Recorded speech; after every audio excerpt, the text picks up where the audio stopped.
Hey everyone, Adam and Josh here. We're doing a review of Battlefront 2, which just came out, I believe, last Friday. Yeah, on the 17th. On the 17th.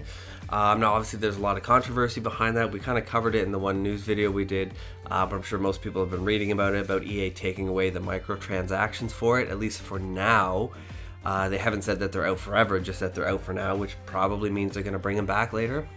Maybe if they think this will blow over, then they bring them back, or they're going to find some other way to work them in with Disney. I'm not sure. But we thought we'd give you our take on it right now, just on what we played so far. Adam's had more experience from me, so I'll give it over to him to start. Yeah, I mean, the gameplay, I think you'd say, too, the gameplay is basically the same as the first one.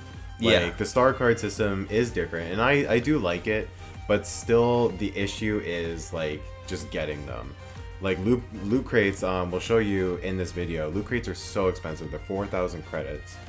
Yeah, which can take a bit to get if you're assuming you're getting 200-ish each time you're play getting, a game. Yeah, between like 200, approximately 200, 250. And that's excluding the little perks you get for like achievement perks. Yeah. Like, say, 200 credits for getting 25 out of 25 on something at some point. Yeah. So and then that one's done forever, like you mentioned to me before. Yeah, exactly. Once you unlock that. There are objectives that will get you credits. Like, some of them are 250, some of them are even like 500. But once those are gone, like, I've pretty quickly gotten, you'll see later, about 17,000 credits. But that's from, beating a lot of objectives. And those are one-time things, though. So once those are all gone, it's going to be a grind. It's going to be a heavy grind to get more credits just through multiplayer. Mm-hmm. And what I noticed, I kind of like some of what they did in the system in terms of the crafting stuff to sort of work towards a card or something that you want, or an ability that you want. That is nice. But with this, just like when we saw with the characters you could choose from in the hero battle, it was, where if you don't pick quickly, you don't get a Jedi and you die every single time. It's almost that simple. You really do. It'll be Yoda, Luke, Rey, and then you either get to pick Lando or Han, and you're effed. You're effed completely. Yeah, it's brutal. But just on that, you have to buy or unlock or just go and purchase those characters to get them in order to be able to have the option of not dying that fast, basically. You know what I mean? If you didn't, you didn't. And just like when we unlocked the loot boxes, Adam bought 2 of them with the credits he has, which I guess 2 loot boxes cost you 8,000 credits, I think it was, which is a sizable amount. And you see the things you get in them, and they're actually a lot of them are upgrades, aside from a stupid, victory pose, which is useless.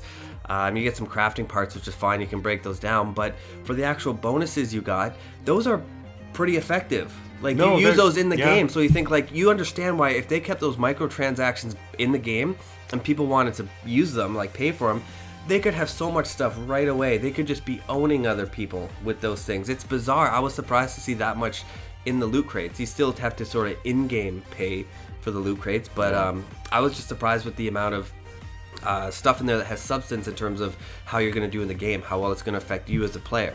Yeah, no, for sure. That was the huge deal, was that there are people day one that could just say, well, I'm just going to drop $200-300 right now, buy a gazillion loot crates, and, I'm instantly more powerful than everyone else. So, which I don't even see the fun in that. I don't know who would do that, but I would.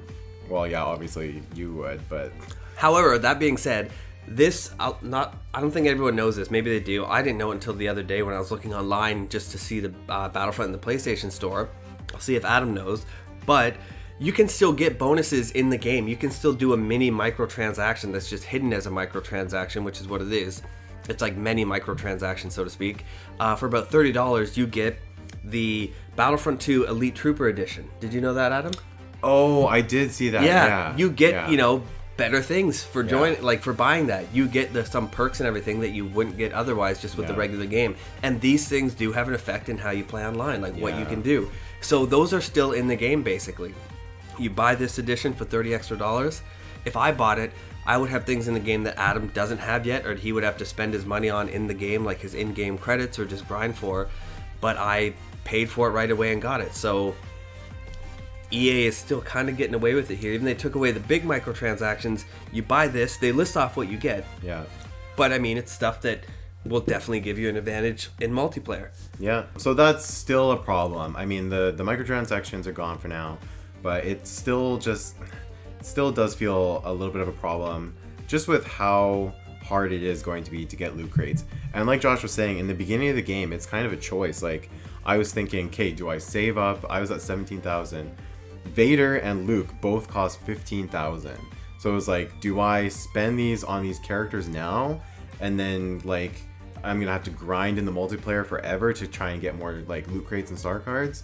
Or do I go for the star cards first? Like, you know. And these characters are still only for special uses. You either use them in a hero battle, Yeah. or once you play enough as a little trooper, then you get to play as, you know, Luke for a bit, but then you die and go back to just the trooper thing. So it's not even where you're unlocking some special character for 15,000 credits and you can pick him whenever, you know, like a custom guy for you. It's just for those parts in the game. Yeah, and they do start you off with 4 of each. Like, so like you, like he was saying, you start off with like Lando and Han. Lando, quintessential Star Wars character, Lando. But yeah, they're not the best ones. There's the ones that you want are the ones that you have to unlock. So yep. You know, it costs you a lot of credits, a lot of time. Yeah, like when we did the hero battle, you'll have Yoda, Luke, and Rey, and then you basically choose between Han or Lando. Yeah. 2 guys that do nothing in the game for you. We saw them, we both kind of laughed because those are the only 2 choices, and you die quite quickly playing as either one of them because you're not running around with a lightsaber and flying through the air. Yeah. Cutting guys from wire on wires, it's just ridiculous. Yeah. But now back to just the game itself. We'll finish off with that. I enjoyed it. It's gorgeous, first of all. I think everyone knows that. But it's a beautiful game, whether you're in there or on the ground. Graphically, it's incredible. They have some pretty sizable levels from what I've seen. I know you've played more. The levels are great. Yeah, they've like room to run around. You can flank people and everything, you know, come from the side or the back. You can move your way around. It's fun, at least from what I saw, for sure. Yeah. The controls are pretty good. I don't like them, what they changed for the flight controls. I kept having issues with it. Like, my left analog stick keeps turning me left or right when I'm trying to fly with the right one. I can just fly with the right analog stick. It's weird. I can just use that to play whatever the Starfighter thing. You don't need the left analog stick at all. It's actually kind of screwing me up. They got a bunch of game modes which are pretty fun. We've got 5 right now. I don't know if they'll have any more later, at least for multiplayer. They I feel like they did actually. I'm just gonna quickly. They have the right amount of modes now. Like, in the first game, there were a couple of multiplayer modes that just no one was playing. Yeah, that's true. And they just weren't very well designed. But so now we've got Galactic Assault, which is 40 on 40 players. No, sorry, 20 on 20. Did you even play the game, Adam? And there's objectives you go through. And yeah. Adam doesn't know what he's talking about here. He didn't play the game at all. Like, in the one that Josh, that we'll probably show you footage from, there's kind of 3 objectives. You're either on the droid side or the clone side. Or actually, there's other maps too from the different eras. But anyway, that's kind of the main multiplayer mode, and it's really great. Then there's the Starfighter Assault. It's 12 on 12. Josh played that too. Yeah, it's fun. And it's I mean, it's just like the other one. It's just like the first Battlefront. Yeah. Like the exact same thing, just better graphically. Don't like the controls as much, but yeah, same as the first one. Still fun. Yeah, it's well done. And then, like we were saying, the heroes versus villains, which is 4 on 4. That's interesting. It's, and like kind of like what we were alluding to, like if you don't have more heroes unlocked, you're gonna get screwed and you're gonna end up playing for Lando. Sure. But and then or Han has a shoulder rush. Han Solo bumps you in the shoulder as one of his moves. That's his R1 ability for PS4, to bump the other guy in the shoulder. I just had to say that. It's I don't know what it is. Is it laughable? Is it absurd? Is it ridiculous? It was a bizarre sight. Just stupid? Yeah. Okay, sorry. Go on. We've also got Strike and Blast. Strike and Blast. Blast is 10v10. It's just a standard team deathmatch. It's 100 lives versus 100 lives. So, and that's it. It's really kind of, they condense it down, but they're all like very well done. And then you've got your arcade mode and the campaign. I haven't started the campaign yet, full disclosure, but and once I've kind of done that, maybe we'll do some updated takes on that. I wish the campaign did have 2 players. That's, I think, a big problem. Yeah, not a big problem, but just the downside to it. It's just single player. Arcade, obviously, 1 to 2 players, split screen. Always fun. I figured you'd have a 2-player campaign. Don't know why you just can't have a second person pop in, but yeah, that would have been better. I think overall, so far, we both really like the game. Like I said, it's gorgeous. It's a lot of fun to play. It's an updated version of the first one. Yeah. I don't know if we had any other real problems with it. I still find the gameplay, for whatever reason, the Battlefront games kind of clunky. Do you feel like you're moving slower, aiming slower? Like when you run, you jump, it just feels a little clunkier than other games? Bit, without yeah. changing even settings, really. Just the way you move compared to, say, how you run around on Overwatch or Battlefield, Call of Duty. Yeah. Even, I don't know, maybe it's just me, but feels like it's got a heavy camera on me. A little bit. And the last thing we wanted to touch on, we were talking about this earlier, but I don't know if we're just spoiled by Overwatch now, but the loading times in this game, they did not. So Battlefront 1, which came out like 2 years ago, they were bad. Like they were noticeably like, wow, these are some of the worst I've ever seen.